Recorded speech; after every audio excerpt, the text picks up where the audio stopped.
또 그가 수정같이 맑은 생명수의 강을 내게 보이니 하나님과 및 어린 양의 보좌로부터 나와서 길 가운데로 흐르더라.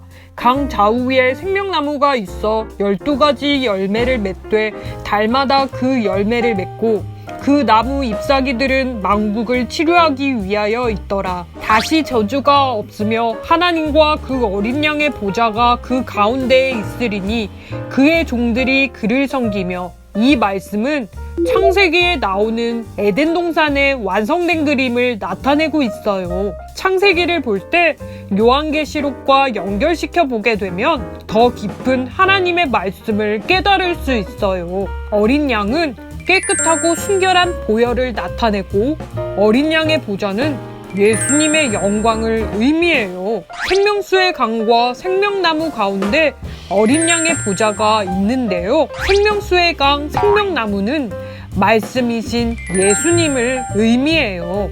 이에 모세와 모든 선지자의 글로 시작하여 모든 성경에 쓴 바 자기에 관한 것을 자세히 설명하시니라.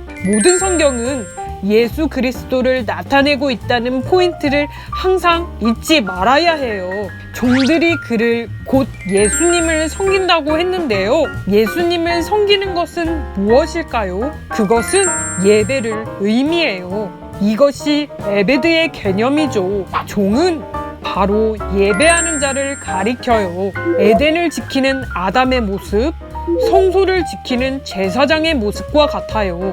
종의 개념을 잘못 이해하면 우리는 잘못된 예배를 드리고 잘못된 종의 모습으로 하나님을 섬기게 돼요. 여호와 하나님이 그 사람에게 명하여 이르시되 동산 각종 나무의 열매는 내가 임의로 먹되, 여기서 각종이라는 말은 히브리어로 콜이에요. 이것은 모든이라는 의미이고 하나님의 온전한이라는 뜻이에요. 동산 각종 나무는 동산 모든 나무, 곧 하나님의 온전한 나무를 가리켜요. 원어를 봐야 하는 이유가 바로 여기에 있어요. 더 정확하게 말씀을 보는 것을 통해 하나님의 뜻을 알 수 있기 때문이에요.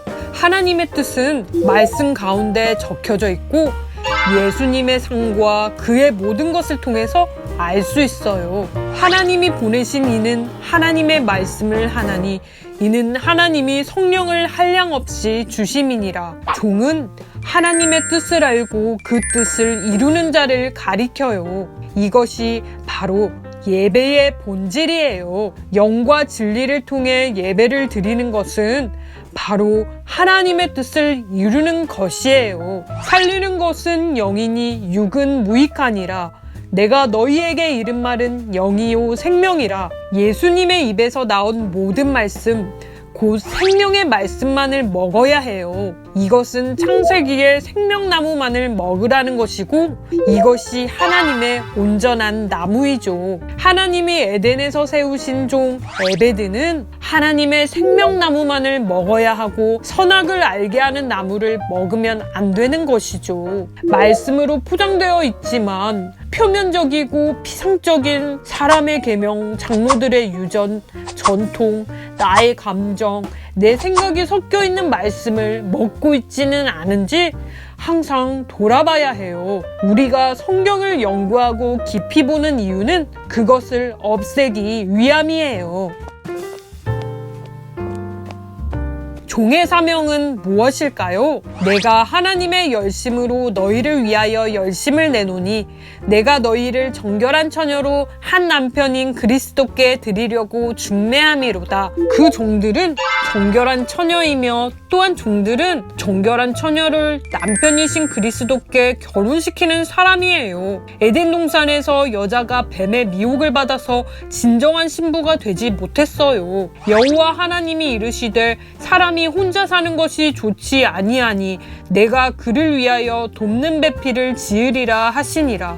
에덴에서 부름받은 종은 돕는 배필을 세우는 자인 것이에요. 바울이 그것을 위해 로마 교회에 편지를 써서 돕는 배필을 세우고 있는 것이에요. 여호와 하나님이 흙으로 각종 들짐승과 공중의 각종 새를 지으시고 아담이 무엇이라고 부르나 보시려고 그것들을 그에게로 이끌어 가시니 아담이 각 생물을 부르는 것이 곧 그 이름이 되었더라. 먼저는 들짐승의 수준에 있는 그들을 부르는 것이죠. 전도를 이야기하고 있어요. 성경에서는 굉장히 은유적이고 상징적인 표현이 많이 있는데 다음에 자세히 설명하고 지금은 결론적인 부분만 이야기할게요. 들은 성소 밖을 가리켜요. 성소 밖은 성막, 성전, 교회 밖을 의미하죠.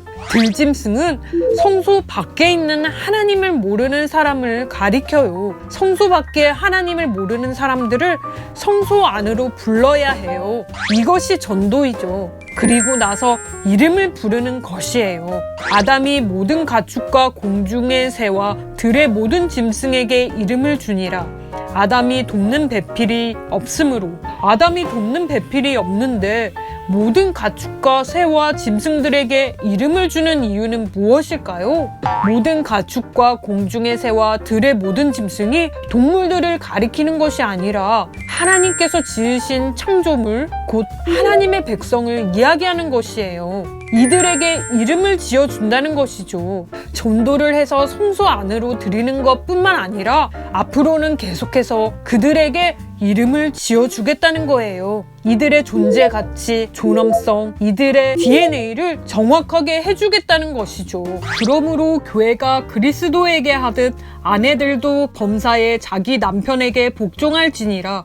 남편들아 아내 사랑하기를 그리스도께서 교회를 사랑하시고 그 교회를 위하여 자신을 주신같이 하라. 이것을 남편과 아내의 관계로 생각하면 안 돼요. 성경은 예수 그리스도를 나타내고 그 예수 그리스도를 통해 구원에 이르게 하는데 목적이 있어요. 단지 우리 삶을 풍요롭게 하는 도구가 아니에요. 성경의 본질은 예수 그리스도를 나타내는 것이며 예수 그리스도가 교회를 어떻게 구원해내는가, 이것이 성경의 목적이죠.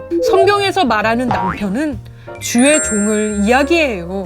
주의 종은 장성한 자를 말해요. 자기 앞에 영광스러운 교회를 세우사 티나 주름 잡힌 것이나 이런 것들이 없이 거룩하고 흠이 없게 하려 하심이라. 이와 같이 남편들도 자기 아내 사랑하기를 자기 자신과 같이 할지니 자기 아내를 사랑하는 자는 자기를 사랑하는 것이라. 누구든지 언제나 자기 육체를 미워하지 않고 오직 양육하여 보호하기를 그리스도께서 교회에게 한과 같이 하나니 우리는 그 몸의 지체임이라. 그러므로 사람이 부모를 떠나 그의 아내와 합하여 그 둘이 한 육체가 될지니 이 비밀이 크도다.